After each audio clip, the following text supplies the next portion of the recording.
When ye have sought the city round, yet still this is the highest ground. That's a quote from 16th century historian John Stowe, and this plaque has been here on Ludgate Hill since 1688. Ludgate Hill is the highest ground in the City of London and is dominated by one gigantic building in particular that I think you're going to recognise.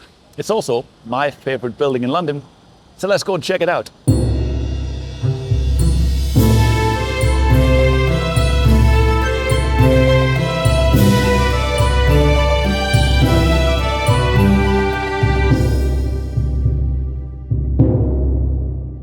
Hi guys, welcome back to the channel Walking History with me, Mick Priestley, author, historian and walking tour guide here in central London. This morning we're at St Paul's Cathedral, or to give it its full official title, the Cathedral Church of St Paul the Apostle. It was also known historically as the East Minster to differentiate it from the Westminster, which is Westminster Abbey. But there's a huge amount of history in this area. There's also been a site of worship here on this site since the early 600s, and this is actually believed to be the fifth cathedral that stood here.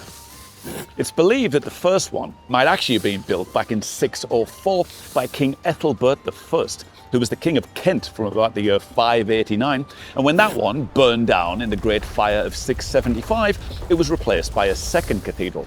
That one, though, was then destroyed by the Vikings, and the third cathedral that replaced that in 962 then burned down in the Great Fire of 1087.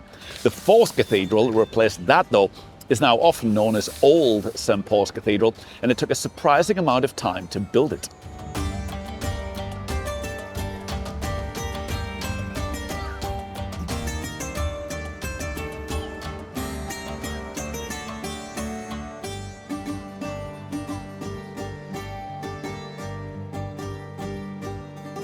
The construction actually began under Bishop Maurice, who was the Bishop of London.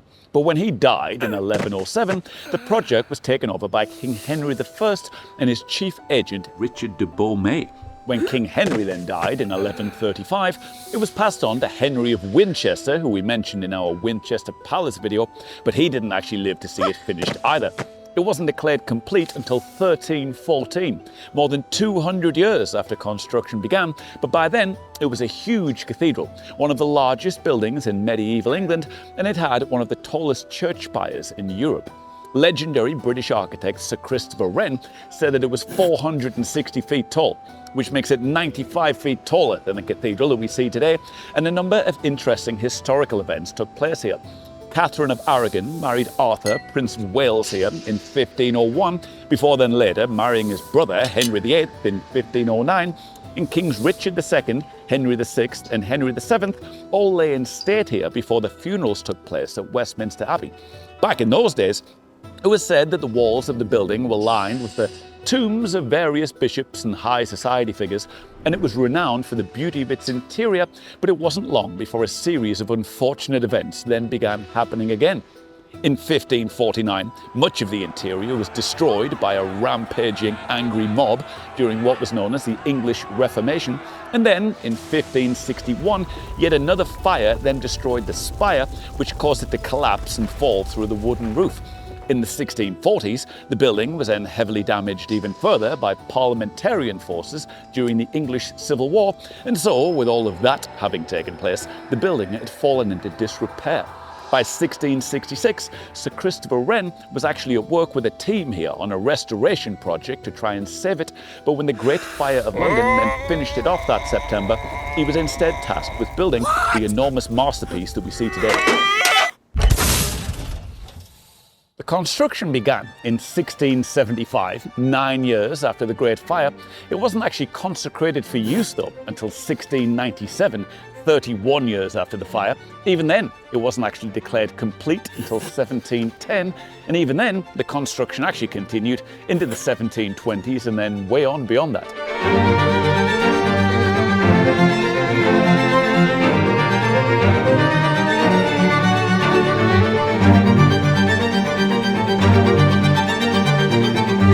The gold cross and ball, for example, on the very top of the building, were actually added in 1821, and they stand on top of the lantern, which is everything above the viewing deck on top of the dome.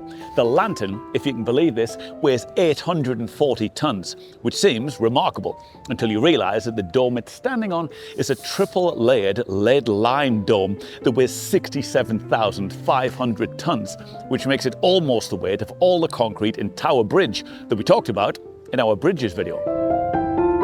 Now, every time I wear this hat, somebody goes, I like that hat. I do. The building, though, is very heavily influenced by 16th century Italian architecture, the work of French architect Francois Monsart, and also Michelangelo's work on the dome of St. Peter's Basilica in Rome. The outside of the building, Sir Christopher Wren said, is designed specifically to define the artworks and masterpieces that lie inside, rather than simply conceal them. And the artworks and masterpieces inside the building are considered by most art experts to be among the best in the world, and by some to be absolutely without equal.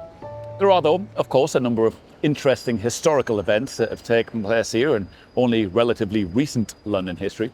The funeral of Lord Horatio Nelson took place here after his death at the Battle of Trafalgar back in 1805, and the funeral of Field Marshal Arthur Wellesley, the Duke of Wellington, took place here in 1852. The Duke of Wellington, of course, famously defeated Napoleon at the Battle of Waterloo back in 1815. The Diamond Jubilee celebrations for Queen Victoria took place here in 1897, and the funeral of renowned explorer George Mallory took place here in 1924 after he died alongside Andrew Irvine, attempting to become the first to summit Mount Everest. 16 years after that, though, during the Blitz of the Second World War, the cathedral was then almost destroyed yet again. On the 12th of September 1940, a 1-ton bomb landed here but failed to go off. And when it was destroyed elsewhere by a bomb disposal team, it left a 30-metre crater. If it had gone off like it was supposed to, it was said, it really would have brought the whole building down. Another bomb did destroy the high altar inside on the 10th of October, though, and the firestorm that was caused by the air raids here on the 29th of December that year would actually later become known as the Second Great Fire of London. A man named Herbert Mason took a famous photograph of the cathedral that night that would go on to become one of the Blitz's most defining images. In the time since then, though, the celebrations for the silver, gold, diamond and platinum jubilees of Her Majesty Queen Elizabeth II took place here, along with the celebrations for her 80th and 90th birthdays, and the funeral of Sir Winston Churchill took place here in 1965 and featured an RAF flyover as it took place. The funeral of Margaret Thatcher took place here in 2013, but perhaps the most famous event to have taken place here in recent living memory is, of course, the 29th of July 1981 marriage of Prince Charles to Lady Diana Spencer, the royal couple choosing St Paul's Cathedral here over the more traditional Westminster Abbey on account of it having more seating. There are, though, of course, a number of notable tombs, burials and memorials inside the cathedral as well. The biggest of them is the memorial to the Duke of Wellington that was created by noted sculptor Alfred George Stevens, and it stands next to the tomb of Lord Horatio Nelson, who now lies in a marble sarcophagus that was originally intended for Cardinal Wolsey after his death in 1530. Wolsey would have been buried in it, but when he was charged with treason by Henry VIII shortly before his death, he somewhat fell out of favour, and it was felt that something more modest would be more appropriate. The first person to be buried here, though, was actually King Ethelred II, who was not to be confused with King Ethelbert I, who built the first cathedral back in 604. King Ethelred II was also known as King Ethelred the Unready, and he was buried here in 1016. But with the fires, destruction and Viking attacks that have happened since, nobody's quite sure where he is anymore. The most notable of all the burials, though, is of course that of Sir Christopher Wren, who was laid to rest here on the 16th of March 1723. And if you were to head down there to visit his gravesite, you'd notice a stone plaque on the wall next to where he's lying. It's written in Latin, but when translated into English, it reads, "Here lies the architect of this church and city, Christopher Wren, who lived beyond 90 years, not for his own profit, but for the public good. Reader, if you seek his monument, look around you."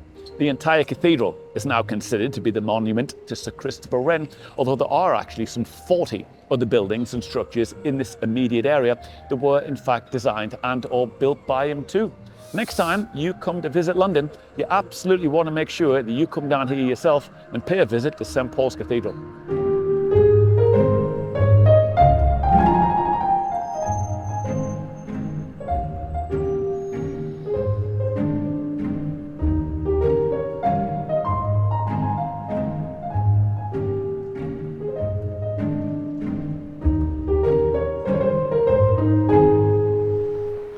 Thanks for watching the video. Don't forget to leave a like, comment, subscribe, share this video with your friends, and you might like to watch this video next. I'll see you back here real soon for more walking history.